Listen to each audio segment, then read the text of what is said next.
আবার মন খারাপের আপডেট সামনে এলো। আবার কম সময়ে শেষ হয়ে যাচ্ছে অনেকের খুব পছন্দের ধারাবাহিকটি। বেশ কদিন যাবৎ একটি জিনিস লক্ষ্য করেছে বাংলা টেলিভিশনের দর্শকেরা। বর্তমানে গল্প শেষ হলেই শেষ করা হচ্ছে জনপ্রিয় ধারাবাহিকটি, জোর করে তা টানা হচ্ছে না। সম্প্রতি এই নিয়মে শেষ হয়ে গেছে স্টার জলসার দুটি জনপ্রিয় ধারাবাহিক, জল থই থই ভালোবাসা এবং তোমাদের রানী।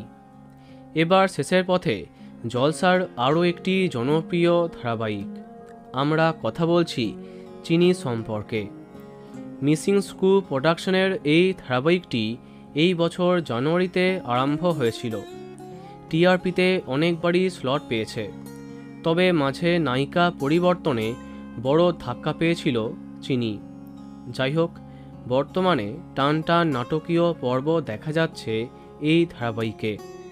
কিভাবে আলাপির সব কিছু মনে পড়ে, কিভাবে হেমাঙ্গিনীর সত্যিটা সকলের সামনে আসে, এবার সেই দিকেই এগোচ্ছে গল্প। জানা যাচ্ছে এবার শেষ হয়ে যাচ্ছে জলসার অন্যতম জনপ্রিয় এই ধারাবাহিক চিনি। তবে শেষ দিনের শ্যুট কবেই বা শেষ পর্ব, সেসব এখনও কনফার্ম হয়নি। তো বন্ধুরা, কে কে মিস করবে চিনি, কমেন্টে জানাতে পারো। আর এই রকমই আরও অনেক ভিডিও পেতে সাবস্ক্রাইব কারেন্ট বস। ধন্যবাদ।